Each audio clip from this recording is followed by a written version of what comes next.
What we do in gender studies is not just reduce gender to what psychologists might call individual differences, but rather thinking about gender, and that's not women and man, but gender as a social form, something that kind of infuses itself into virtually all aspects of social life. Let's talk about that then. I guess we should start with, we've got gender and sex, right? Yeah. What's the difference between the two? Is there a difference? I saw that in your questions and I thought, my goodness, this is what we spend an entire semester kind of thinking through. But what we tend to think about in the social sciences today is that sex refers to a set of biological characteristics and gender is a social construct or category. What I think is often misleading about that characterization is allowed to be sort of messy and complicated. But in that framing, when you split them up into these wholly discrete constructs, studies scholars, and really more specifically people who study gender and sex, we're not talking about sexuality right now. In the kind of academic universe that I travel in is that we see how deeply gendered ideas, cultural ideas about masculinity and femininity, maleness and femaleness, both in humans and in lots of other animals. So are gender and sex two different things, or?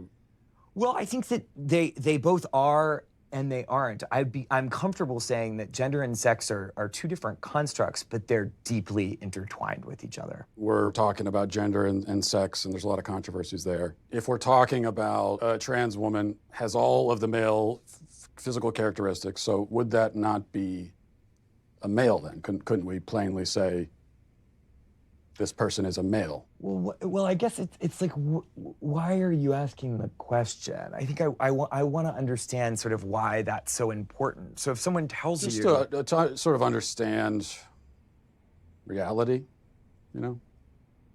Well, I mean, I think when someone tells you who they are, you should believe them. So if a person says that they're a woman or they're a man, then that's them telling you who their gender is. I'm not so sure what social interactions would have to do with maleness or femaleness that would. Well, I'm not even talking about social context. I'm just trying to start by getting to the truth, you know.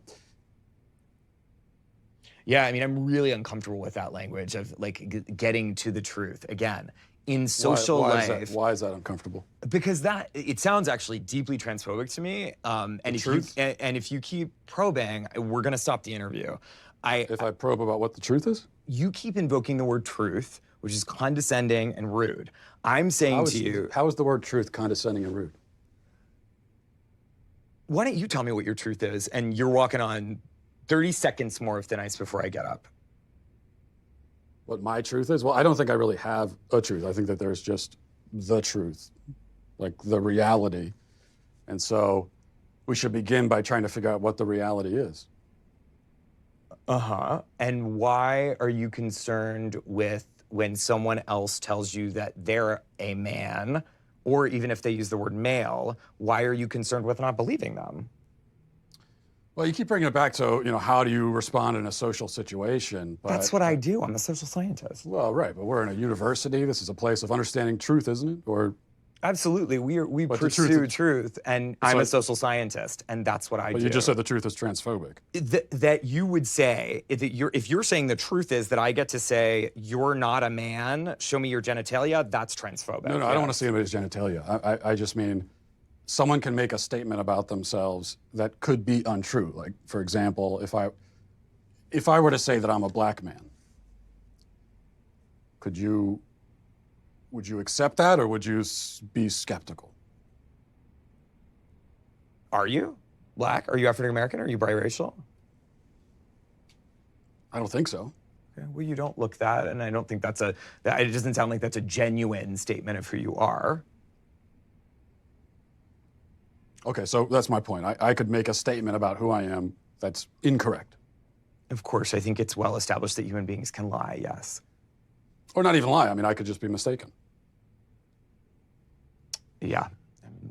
Sure where you're going. I guess this all comes down to really one question. Especially women, gender and sexuality studies. So what is a woman?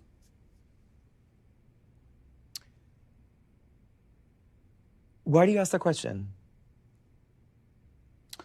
I just really like to know. What do you think the answer to that question is? Well, I'm asking. That's why I came to a college professor who's this is what you do. What other kinds of answers have you gotten?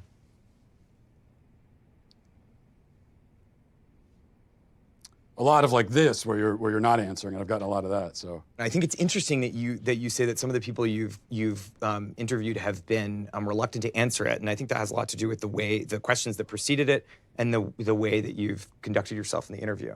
how have I conducted myself? How do you think you've conducted yourself? You just really don't want to answer the questions, do you?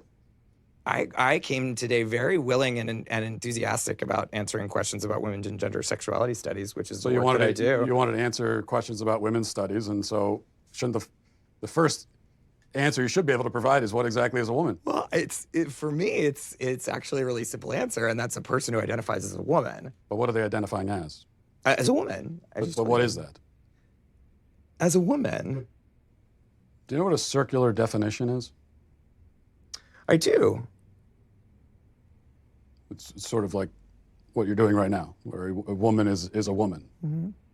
Well, because you're seeking what we would call in my field of work an essentialist definition of gender. I think it sounds like you would like me to give you a set of biological or cultural characteristics that are associated with one gender or the other. I'm not seeking any type of definition. I'm just seeking a definition. Yeah, and I gave you one.